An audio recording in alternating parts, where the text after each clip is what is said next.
হামলা পাল্টা হামলা থামলেও চলছে নয়াদিল্লি ইসলামাবাদ বাঘ যুদ্ধ। সাম্প্রতিক সংঘাতে 11 সেনার মৃত্যুর খবর নিশ্চিত করল পাকিস্তান। মোদির বক্তব্য প্রত্যাখ্যান। 3 দিনের মধ্যপ্রাচ্য সফরে সৌদি আরবে পা রাখলেন মার্কিন প্রেসিডেন্ট ট্রাম্প। রিয়াদে রাজকীয় অভ্যর্থনা। আলোচনায় গুরুত্ব পাবে অস্ত্র বিক্রি ও ফিলিস্তিন ইস্যু।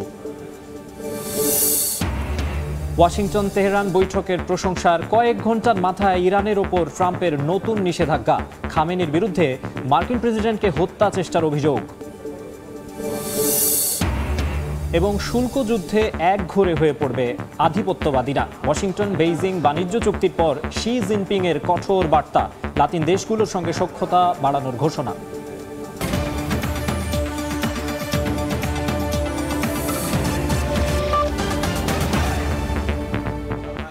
আন্তর্জাতিক সময়ের সঙ্গে আছি আমি মাকসুম আলম খান। 4 দিনের ভয়াবহ সংঘাতের পর যুদ্ধবিরতি কার্যকর হলেও নয়াদিল্লি ও ইসলামাবাদের মধ্যে বাকযুদ্ধ থামছেই না। ভারতের প্রধানমন্ত্রী নরেন্দ্র মোদীর অভিযোগকে মিথ্যা ও ভিত্তিহীন বলে অভিহিত করেছে পাকিস্তান। ভারত কোনো সন্ত্রাসী ঘাঁটিতে নয় বরং বেসামরিক স্থাপনায় হামলা চালিয়েছে বলে দাবি করেছেন পাকিস্তানের প্রতিরক্ষা মন্ত্রী খাজা আসিফ।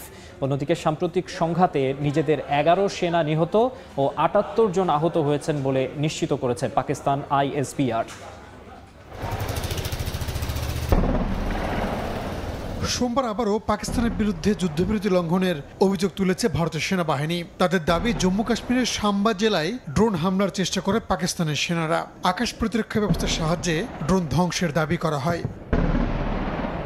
দুই দেশের মধ্যে সংঘাত বন্ধের পর প্রথমবার জাতির উদ্দেশ্যে ভাষণ দেন ভারতের প্রধানমন্ত্রী নরেন্দ্র মোদী। নতুন করে হামলা হলে পাকিস্তানের সীমানায় ফের আঘাত হানবে দিল্লি বলে হুঁশিয়ারি দেন তিনি। ইসলামাবাদের বিরুদ্ধে সন্ত্রাসবাদে মদত দেওয়ার অভিযোগ আনেন ভারতের প্রধানমন্ত্রী। टेरर और टॉक एक साथ नहीं हो सकते। टेरर और ट्रेड एक साथ नहीं चल सकते और पानी और खून भी एक साथ नहीं बह सकता। নরেন্দ্র মোদীর বক্তব্যের তীব্র প্রতিবাদ জানিয়েছে পাকিস্তান। নয়াদিল্লির অভিযোগকে মিথ্যা ও ভিত্তিহীন হিসেবে অভিহিত করেছেন পাকিস্তানের প্রতিরক্ষা মন্ত্রী খাজা আসিফ।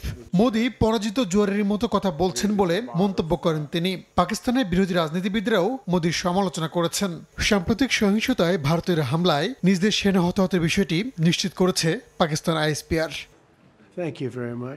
এর আগে মার্কিন প্রেসিডেন্ট ডোনাল্ড ট্রাম্প দাবি করেন, যুক্তরাষ্ট্রের হস্তক্ষেপে ভারত পাকিস্তানের মধ্যে সম্ভাব্য একটি ভয়াবহ পারমাণবিক যুদ্ধ থামানো সম্ভব হয়েছে।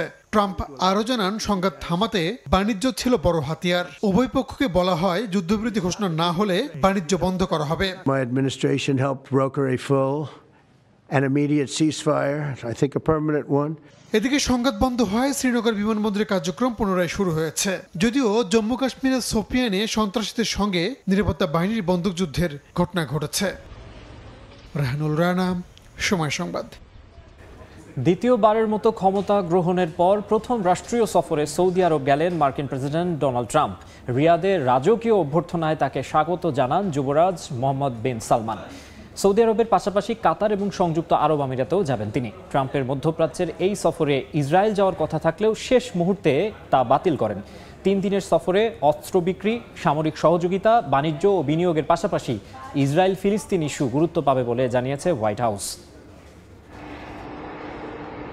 স্থানীয় সময় মঙ্গলবার সকালে সৌদি আরবের রিয়াদে পৌঁছান মার্কিন president Donald Trump. King Khalid আন্তর্জাতিক বিমানবন্দরে তাকে স্বাগত জানান সৌদি যুবরাজ মোহাম্মদ বিন সালমান। দ্বিতীয় মেয়াদে যুক্তরাষ্ট্রের প্রেসিডেন্ট নির্বাচনের পর এটি ট্রাম্পের প্রথম রাষ্ট্রীয় সফর।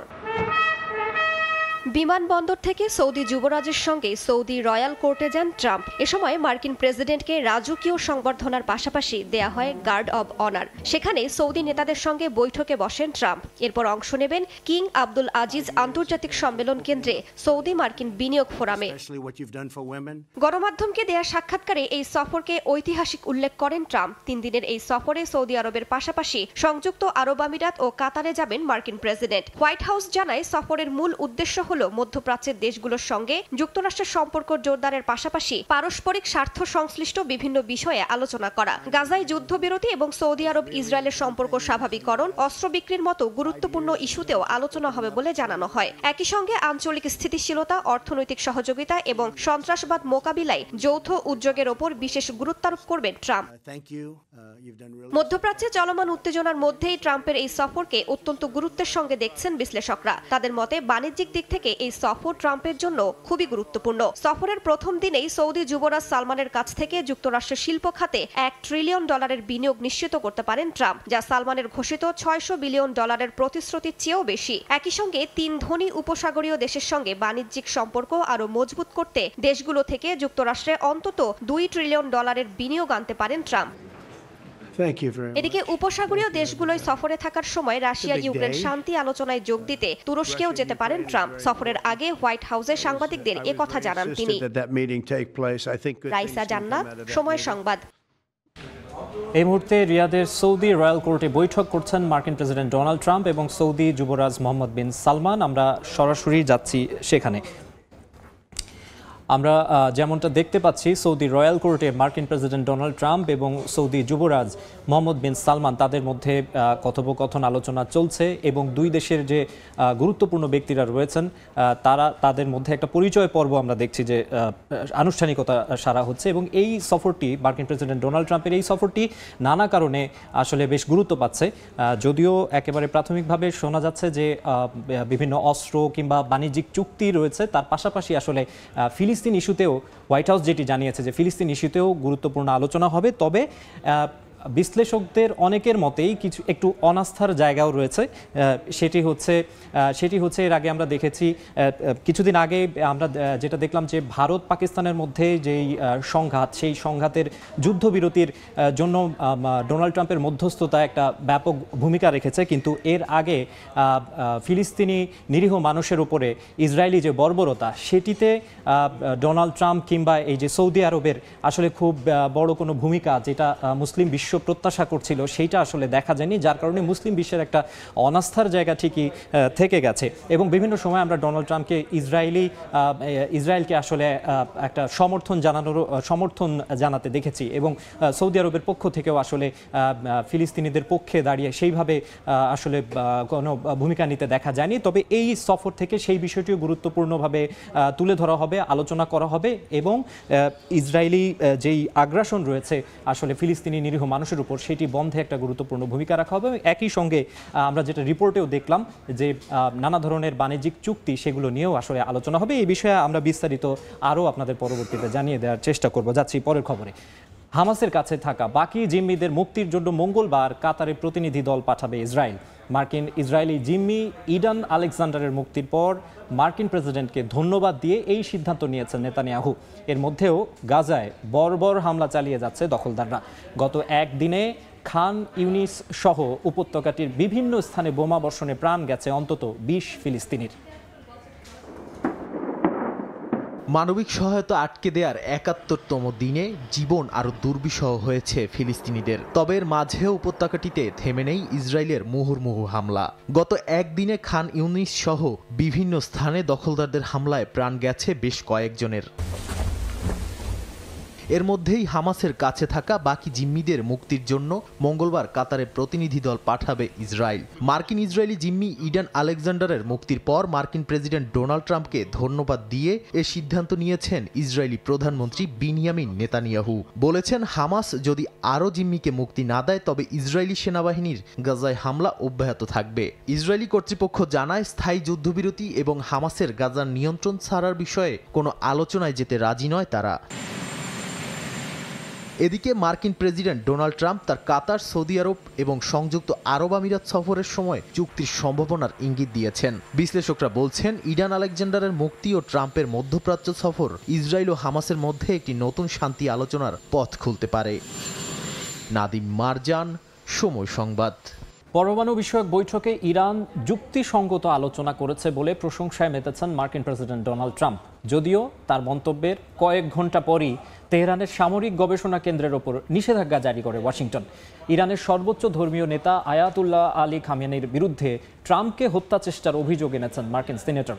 এদিকে ইরানের ওপর হামলা করার সাহস করলে তার পরিণতি ভয়াবহ হবে বলে হুঁশিয়ার দিয়েছেন দেশটির সেনাপ্রধান।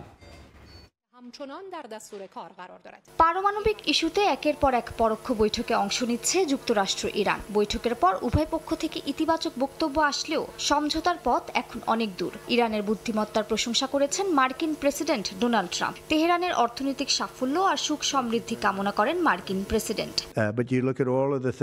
দেখা যাক আমরা ইরান ইস্যুতে কি করতে পারি। তবে এই আলোচনার ফলাফল বেশ ইতিবাচক হবে বলেই আশা করা যাচ্ছে। তবে কেউ পারমাণবিক অস্ত্র রাখতে পারবে না। তবুও এখন পর্যন্ত আলোচনায় তেহরান যৌক্তিকতা ও বুদ্ধিমত্তার পরিচয় দিয়েছে। ট্রাম্পের এমন বক্তব্যে দুই পক্ষের সমঝোতা নিয়ে কিছুটা আশার আলো দেখা যায়। তবে তার বক্তব্যের মাত্র কয়েক ঘন্টা পরই তেহরানের এক সামরিক অস্ত্র গবেষণাগার ও সংশ্লিষ্ট 3 কর্মকর্তার ওপর নিষেধাজ্ঞা আরোপ করে ওয়াশিংটন। নিষেধাজ্ঞা চলাকালীন এই 3 ব্যক্তি যুক্তরাষ্ট্রে প্রবেশ করতে পারবেন না এবং কোনো মার্কিন প্রতিষ্ঠানও তাদের সঙ্গে কোনো আর্থিক চুক্তি করতে পারবে না।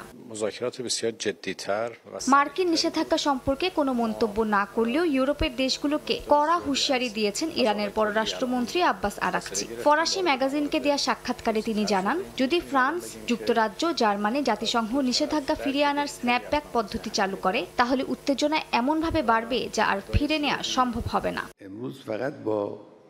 এদিকে ইরানের সর্বোচ্চ ধর্মীয় নেতা আয়াতুল্লাহ আলী খামেনির বিরুদ্ধে যুক্তরাষ্ট্রের প্রেসিডেন্ট ডোনাল্ড ট্রাম্পকে হত্যা চেষ্টার অভিযোগ এনেছেন মার্কিন সিনেটর টেড ক্রুজ ও টম কটন। টেড ক্রুজ এক সাক্ষাৎকারে জানান, খামেনি এখনও ট্রাম্পকে হত্যার জন্য খুনিদের ভাড়া করছেন। সিনেটর টম কটন সামাজিক যোগাযোগ মাধ্যমে জানান, আয়াতুল্লাহরা ট্রাম্পকে ভয় পায় বলেই হত্যা করতে চেয়েছে। ইরান কখনোই পারমাণবিক অস্ত্র অর্জন করতে পারবে না, এটাই যুক্তরাষ্ট্রের অবস্থান হওয়া উচিত বলে মন্তব্য করেন তিনি। মালিহা সুহরওয়ার্দী, সময় সংবাদ। যুক্তরাষ্ট্রের সঙ্গে বাণিজ্য চুক্তির পর কড়া বার্তা দিলেন চীনের প্রেসিডেন্ট শি জিনপিং। বলেন, শুল্ক যুদ্ধে জয় তো দূরের কথা, উল্টো আধিপত্যবাদীরা একঘরে হয়ে পড়বে। যুক্তরাষ্ট্র ও তার এশীয় প্রতিদ্বন্দ্বী চীনের মধ্যে পাল্টাপাল্টি শুল্কারোপে 90 দিনের বিরতি ঘোষণার পেরিয়েছে কেবলমাত্র একদিন। এর মধ্যে লাতিন আমেরিকা ও ক্যারিবীয় দেশগুলোর সঙ্গে সখ্যতা বাড়ানোর ঘোষণা দিয়ে মার্কিনদের বিরুদ্ধে নিজেদের অবস্থান স্পষ্ট করেন চীনা প্রেসিডেন্ট শি জিনপিং। মঙ্গলবার চীনের রাজধানী বেইজিংয়ে অনুষ্ঠিত সেলাক সম্মেলনে তিনি বলেন, শতাব্দীর সবচেয়ে বড় পরিবর্তন চলছে বিশ্বজুড়ে, একতা ও সহযোগিতা ছাড়া বিকল্প নেই বলে দাবি করেন তিনি। চীনের বাণিজ্য যুদ্ধের প্রতিপক্ষ যুক্তরাষ্ট্র হলেও প্রেসিডেন্ট বার্তা দিয়েছেন গোটা লাতিন আমেরিকার উদ্দেশ্যে। মঞ্চে দাঁড়িয়ে শি জিনপিং বলেন, শুল্ক যুদ্ধে কেউ জয়লাভ করে না, বরং অন্যকে নিচে নামিয়ে এনে আধিপত্য বিস্তারের চেষ্টা চালালে ব্যর্থ তো হতে হয়ই, একই সঙ্গে একঘরে হয়ে পড়ে সেই দেশ। তিনি যুক্তরাষ্ট্রের একতরফা নীতির সমালোচনা করে বলেন, ন্যায় বিচার ও সমতা গ্লোবাল সাউথের অধিকার। শি জিনপিং জানান, লাতিন আমেরিকা ও ক্যারিবীয় দেশগুলোকে প্রায় $9.2 বিলিয়ন ঋণ সুবিধা দেবে বেইজিং, তাও চীনা মুদ্রায়। লক্ষ্য একটাই, চীনা মুদ্রার আন্তর্জাতিকীকরণ এবং আঞ্চলিক আধিপত্য জোরদার করা। বিশ্লেষকরা বলছেন, লাতিন অঞ্চলকে ওয়াশিংটনের ক্ষমতার বলয়ে যোগ করতে একসময় ট্রাম্প যে চেষ্টা চালিয়েছিলেন তারই পাল্টা সমীকরণ তৈরি করছে বেইজিং। সাদিয়া তাসনিম, সময় সংবাদ। আন্তর্জাতিক সময়ে আরও থাকছে, নাগরিকত্ব প্রাপ্তিতে কঠোর নীতি করতে যাচ্ছে যুক্তরাজ্য। বাড়ছে বসবাসের মেয়াদ ও ভাষাগত দক্ষতার শর্ত। বাংলাদেশিদের জন্য কঠিন হচ্ছে ইতালির অভিবাসন প্রক্রিয়াও।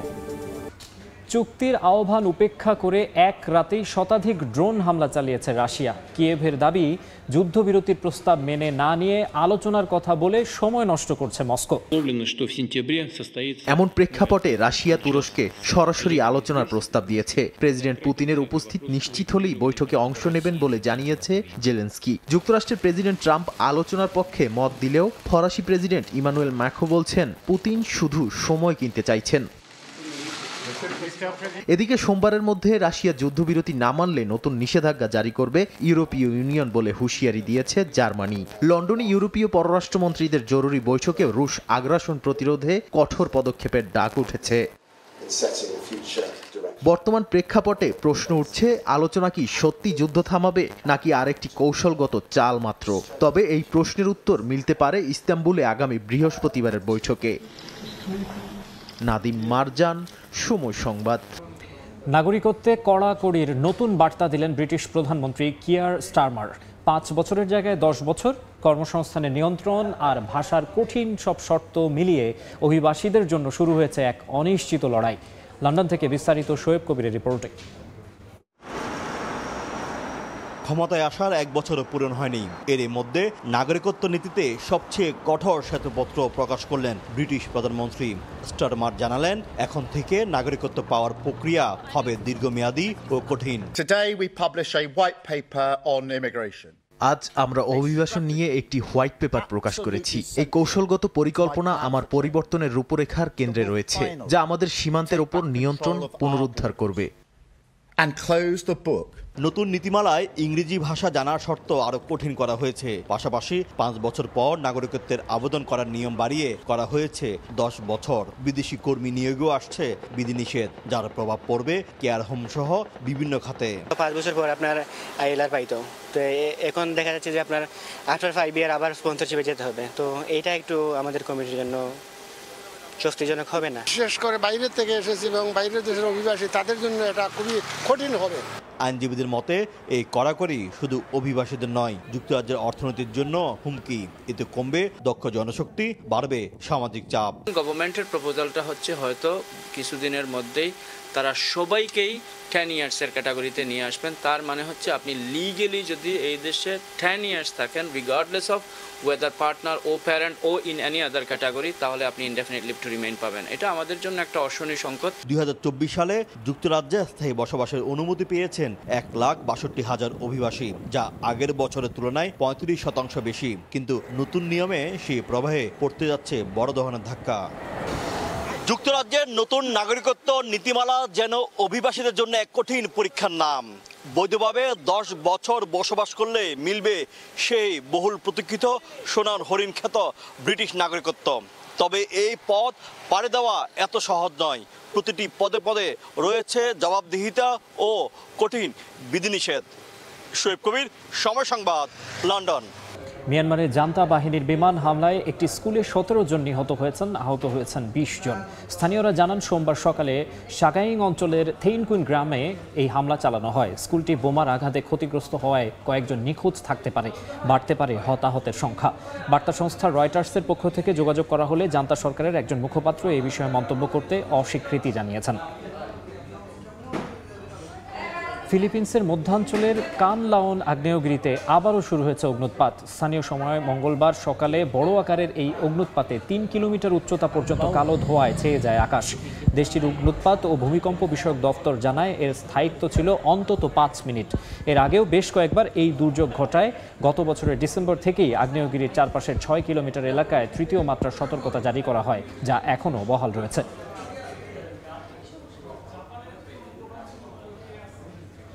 আন্তর্জাতিক সময়ের শীর্ষ সংবাদ জানিয়ে দিচ্ছে আরেকবার। হামলা পাল্টা হামলা থামলেও চলছে নয়াদিল্লি ইসলামাবাদ বাগযুদ্ধ।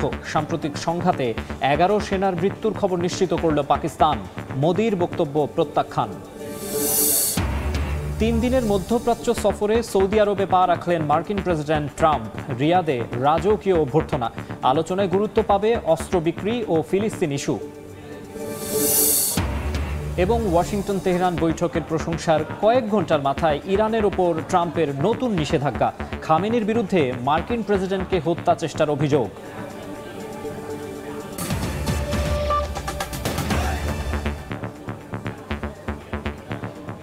এই ছিল আন্তর্জাতিক সময়ের সঙ্গেই থাকুন সময়ের।